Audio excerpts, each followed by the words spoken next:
안녕하세요. 절대값TV의 명품 PD 한PD입니다. 제가 최근에 요즘 부동산 PF에 관한 문제를 계속 다루고 있어요. 그게 굉장히 중요한 문제예요, 지금. 자, 그쪽에서 지금 현재 부동산 버블의 뇌관이 터지면 부동산 PF다라는 거예요.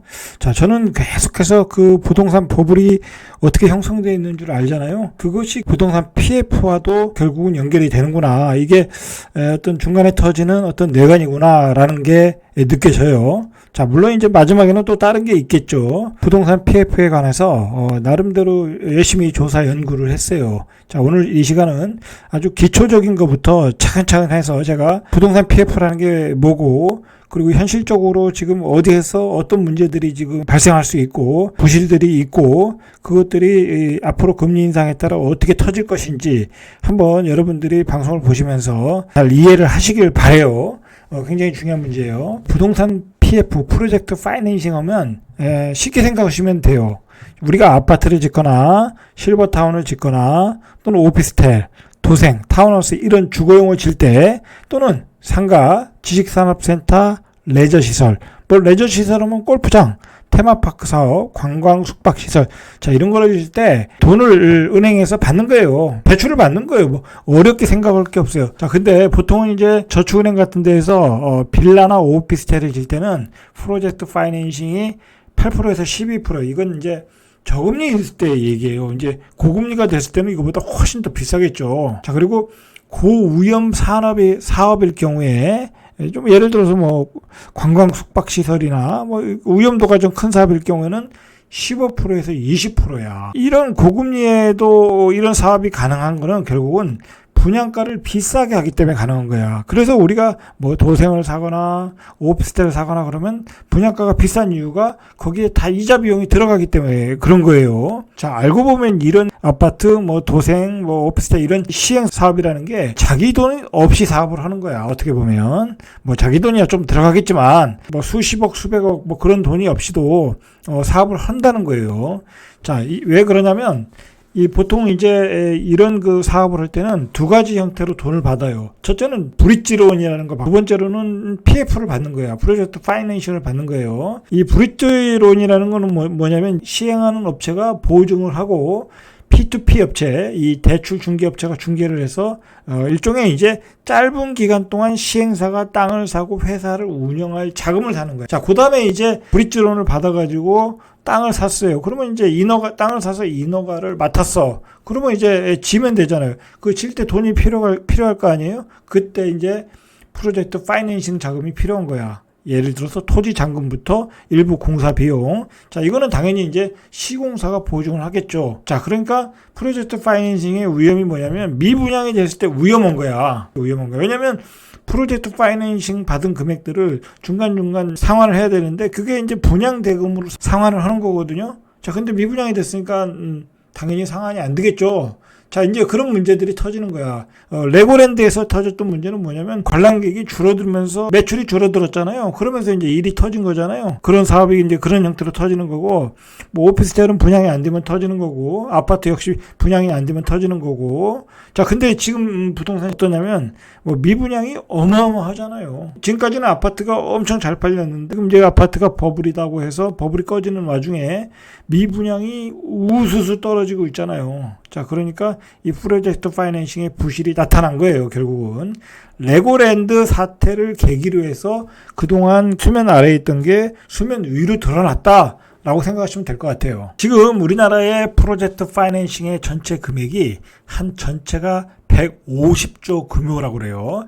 자, 이렇게 왜 늘어났냐면 2013년도부터 집값이 상승하면서 같이 늘어난 거예요. 그래서 한국은행에 따르면 6월 말 기준 금융권의 PF 대출 잔액이 112조 2천억, 2019년에 비해서 연평균 14.9% 높은 증가세를 이룬 거예요. 자, 2019년에는 71조 8천억이었어요. 연평균 14.9%. 자, 그러니까 이 부동산 호황기에 엄청나게 많은 상품을 만들어서 분양을 했죠. 예를 들어 도시형 생활주택, 그다음에 생활형 뭐 그런 것들 있지 않습니까? 여기에 증권사가 발행한 유동화 증권까지 합치면 전체 규모가 150조가 된다는 거예요. 유동화 증권은 이제 뒤에서 얘기해 드릴게요. 이 프로젝트 파이낸싱의 문제가 뭐냐면 1금융권은 그래도 경험이 있어가지고 위험 관리로 선제적 규제를 했다라는 거예요. 그러니까 뭐 남발하지 않았다라는 거야. 사업성이 떨어지는 데는 대출을 안 해줬다라는 거예요. 자, 그런데 이 금융권은 아무래도 뭐 고금리로 투자 은행이라고 봐야 되니 위험성 있는 리스크가 있는 사업들에 대출을 많이 해줬겠죠. 그래서 이 부동산 호황 시절에 저축은행, 증권회사, 보험사, 특히 보험사가 많이 했다고 그래요. 공격적으로 영업을 했다라는. 증권사들은 이 유동화 증권을 만들어서 그걸 통해서 이제 돈을 벌었는데, 중요한 거는 증권사들은 그 유동화 증권에 대한 채무 보증을 해줘야 돼. 신용 공여를 제공했다라는 거야. 자, 그런데 중요한 거는 그 채권이 지금 부실해졌잖아. 부도나는 금액을 다 메꿔야 될 상황에 있다라는 거야. 그래서 요즘 증권사, 증권주들이 많이 빠지는 이유가 그런 거예요.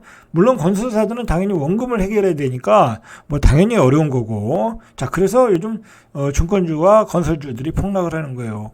건설사들은 분양이 안 되니까 원금을 갚을 수가 없는 거고, 그걸 유동화 증권으로 만들었던 증권회사는 그 증권이 부실화되니까 신용 공여로 문제가 생긴 거고. 자, 이렇게 보시면 되는 거예요. 이렇게 알고 이해를 하시면 돼요. 자, 당연히 이 부동산 사업이라는 금융 비용이 늘거나 원가가 올라가면 수익성이 악화가 되겠죠. 근데 요즘 뭐 인플레이션 때문에 원가는 당연히 올라갔고 이자는 또 올라가기 때문에 금융 비용이 늘고, 그러니까 당연히 이 업체들이 굉장히 어려워지는 이유예요, 이게.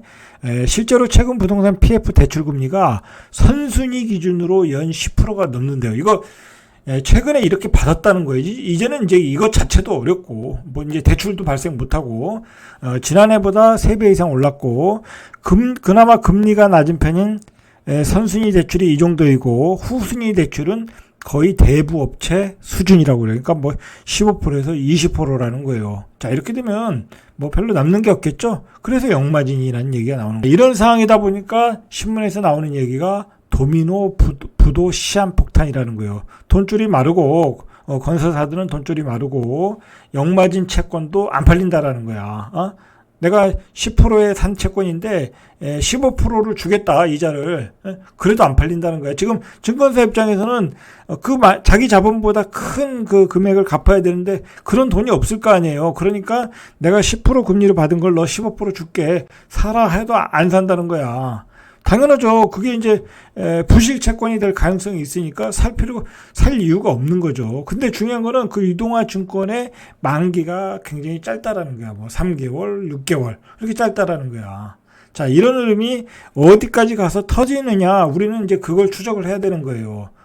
우리 입장에서는, 부동산 하는 입장에서는 이런 흐름이 결국 어디까지 가서 터지겠느냐라는 거예요. 자, 이런 상황을 놓고 볼 때 모두가 위험한 사양, 시행사는 당연히 위험한 거고, 시공사는 공사 금액에 대한 보증을 썼기 때문에 위험한 거고, 유동화 증권을 인수한 증권사 캐피탈사 입장에서는 부실 채권을 들고 있으니까 위험한 거고, 그걸 다 신용 공여를 해줘야 되니까. 그래서 요즘 나오는 얘기가 당장 돈을 구하기 힘든 중소형 증권사들이 굉장히 어려운 상황으로 가고 있다는 거예요. 이 중소형 증권사가 자본금이 제가 알기로는 뭐 5천억 뭐 그래요. 큰 증권사는 뭐 자본금이 몇 조인데, 근데 이게 중소형 증권사 입장에서는 이렇게 유동화 자기 자본보다 몇 배로 발행했을 가능성이 높다는 말이에요. 그래서 위험하다라는 얘기가 나오는 얘기예요, 지금. 자, 요즘 이제 문제가 됐던 회사가 이 롯데건설이에요. 이제 뭐 문제는 다 해결했어요. 이제 이 롯데건설의 사례를 우리가 좀 볼 필요가 있어요, 여러 가지 점에서. 자, 올해 상반기 기준 롯데건설의 영업활동 현금 흐름이 마이너스 1769억. 그러니까 올해는 좀 안 좋았다라는 거야. 현금 흐름이 마이너스, 적자랐다는 거야. 지난해 같은 기간에는 4,559억 흑자를 냈죠. 아파트 뭐 분양하면 다 팔렸으니까 그 작년까지는 돈을 많이 벌었어. 근데 올해 현금 흐름이 마이너스라는 거야. 그러니까 비교해 보니까 6천억을 넘게 까먹었다라는 거야. 자, 그 이유를 보니까 최근에 이제 우리가 뉴스에서 봤는데 이 롯데건설이 수주한 산업이 굉장히 많아요. 그것도 좋은 재개발지역. 한남 뉴타운에서도 수주했잖아요.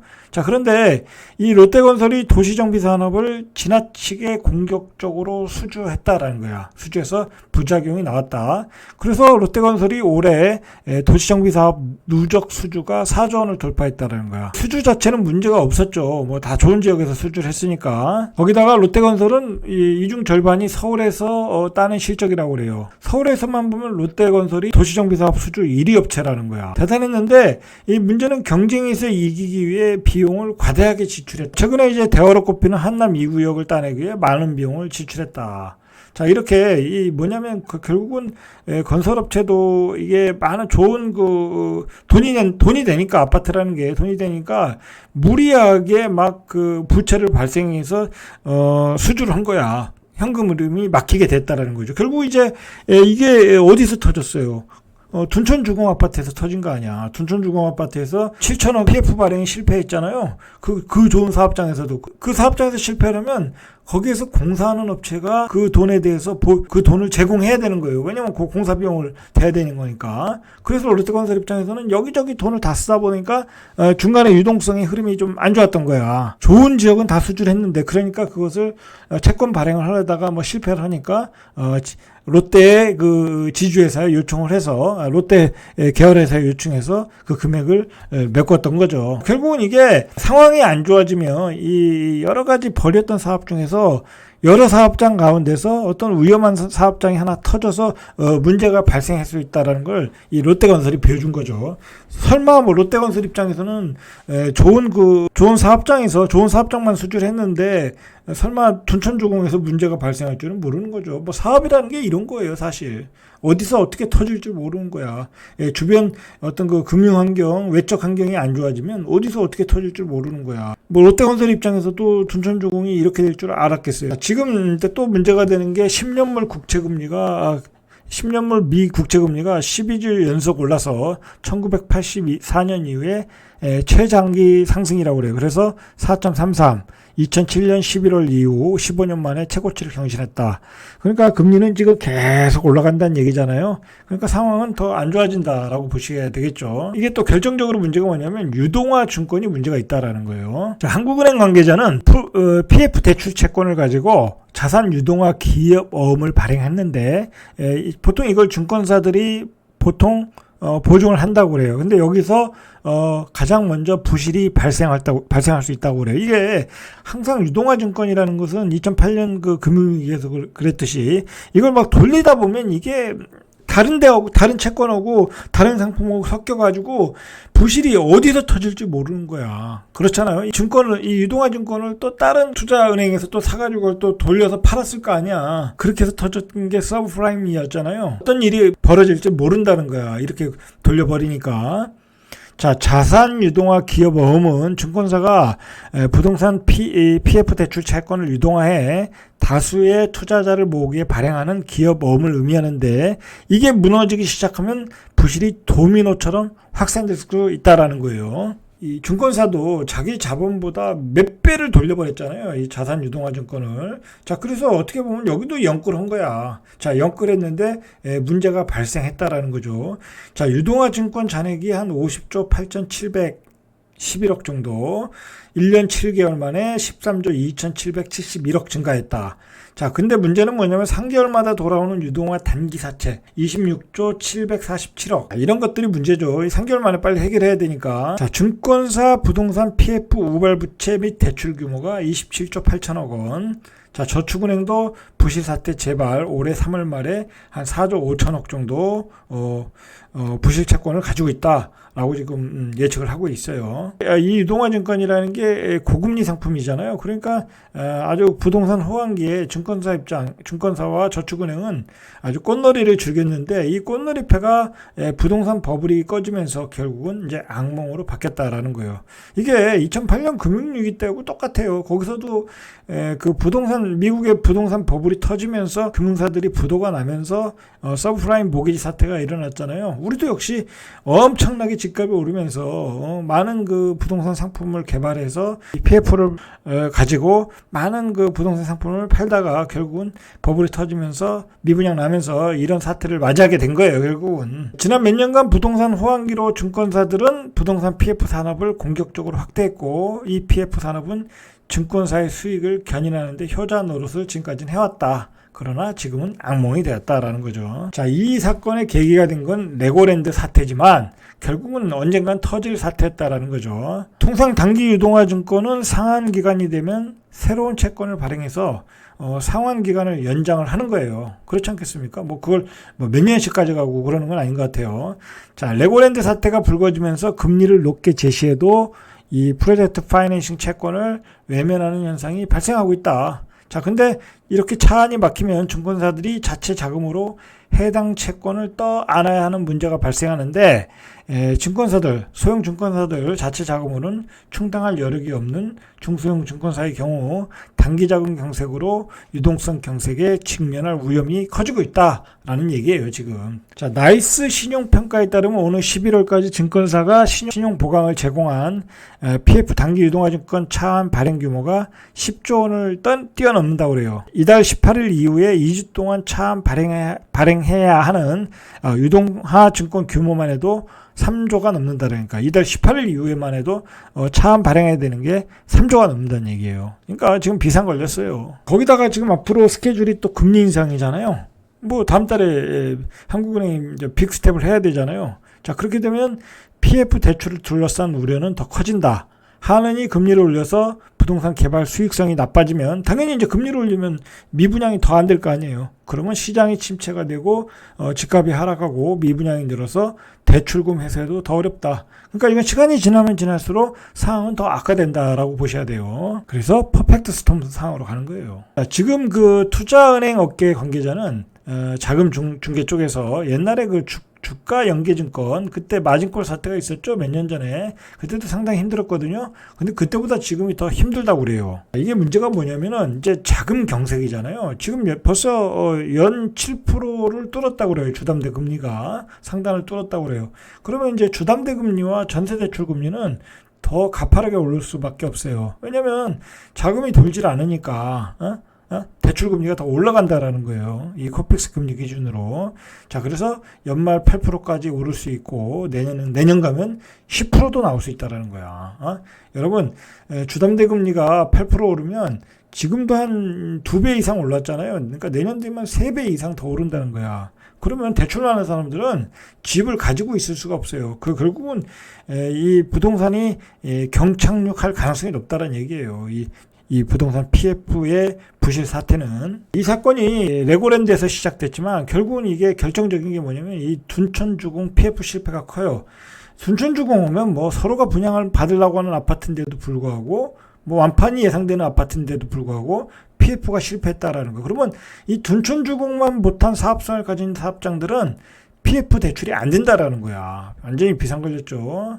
자, 이렇게 해서 문제가 커지고 있다라는 거예요. 그런데다 올해 4분기 전국 분양 예정 단지가 15만 7,300가구, 지난해 같은 기간 대비 20% 이상 늘고 있어요. 분양은 오히려 늘고 있어. 특히 그 10대 건설사들이 공급하는 1,000가구 이상 대단위 단지도 전체 물량의 40%가 넘는 6만 7,000가구. 자, 이 대형 건설사들이 이렇게 빠르게 분양 물량을 털어내는 이유는 그동안 가지고 있던 그동안 사업을 추진하는 걸 빨리 해결하려고 그러는 거예요. 왜냐면 길게 갈수록 금리가 올라가잖아요. 그리고 PF 대출이 갈수록 어려워지잖아요. 그러니까 빨리 분양해서 빨리 털어내려고 하는 거예요. 그리고 물가도 계속 오르고. 자, 그러니까 이 분양 물량도 결국은 줄어들지 않아요. 계속 늘어난다는 얘기예요. 자, 이렇게 봤듯이 부동산 PF 대출의 부실 사태는 결국은 우리 주담보금리를 올리고 분양 시장을 더욱 분양 시장에 많은 물량을 공급하게 되는 그런 흐름으로 이어질 수 있다. 라고 보시면 되고, 연말에 또 금리 인상이 되면 내년의 상황은 더 악화될 수 있다. 자, 그렇게 보시면 될 것 같아요. 자, 이상 절대값TV의 명품 PD 한 PD였습니다.